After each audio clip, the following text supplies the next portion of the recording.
I'm here with my good friend, Doug Potter from Alberta, and GP Toronto seems to treat you really well. So far, GP Toronto's treating me well so far, and last time it treated me really well. Last year you were the only person to ever not only top 8 the GP itself, but you also top 8 the Sunday Super Series on the Sunday, and there were some logistical issues because you had to play both top 8s. I had to play both top 8s. They considered holding it for me. There was this discussion of if they could get coverage, how I managed to win the GP of both of them. But yeah, that was a wild ride, and I'm on another wild ride, I guess, right now. It was like the first time that they would want to cover this Sunday series, exactly, right? Yeah. So. And now here you are at 8-0. You haven't played in a while. Right. So what is contributing to your hot start? Honestly, and I'm not just saying this as a plug, but I started a podcast with you called First Strike, and specifically I feel like Rob, Brian, and Vince have been putting in a lot of work in this format, and I have been the beneficiary of that information, as well as I feel like testing with people who approach the game from a standpoint where it's just all about making the right plays, focusing on the format in general, card evaluations, and less about just, am I getting lucky? Are things breaking my way? You can't control that. And being a part of that, even though I haven't been playing as much, has really helped with my mental game.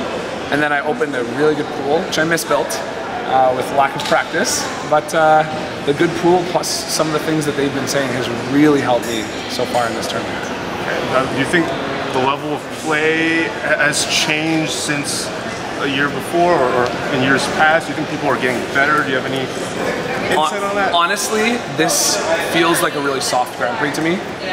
I know that the Pro Tour is next weekend, and a lot of the good players are out playing the Pro Tour.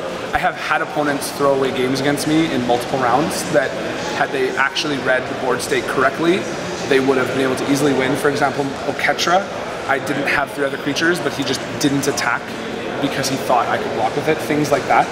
So I don't know if the level of play has gotten better or worse, but I'll definitely say in these 8 rounds, the majority of my opponents have not been at the caliber that I was facing at last Toronto, where I kept running into notable players, GP champions even along the way. So that's my honest opinion.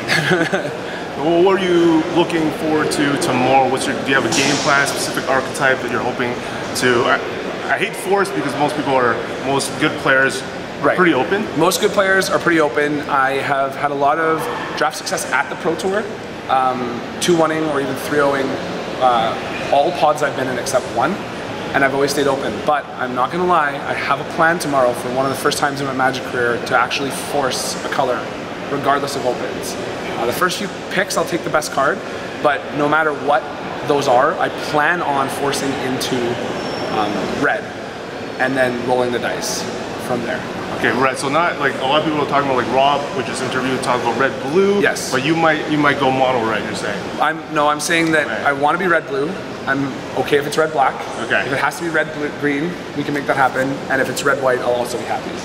But I'm saying that my honest intention is to force red and then pick the other color in my seat based on what's coming. Whereas normally you want to obviously get both colors. Now, there is a 1 in 10 shot that I just get some crazy bombs. I won't do that, but I've never felt this sure that the right thing to do is force red. Both the format as well as my lack of experience in the format. I just want to get myself into that seat and just try and outplay people with these crazy prowess combos people aren't expecting, and board states that you can win out of nowhere with red that you cannot do in the other colors. Have you ever 9-0 before? I've never 9-0'd. In fact, I've never even 8-1'd. And I've played a lot of Grand Prix in my life, so I'm already ecstatic.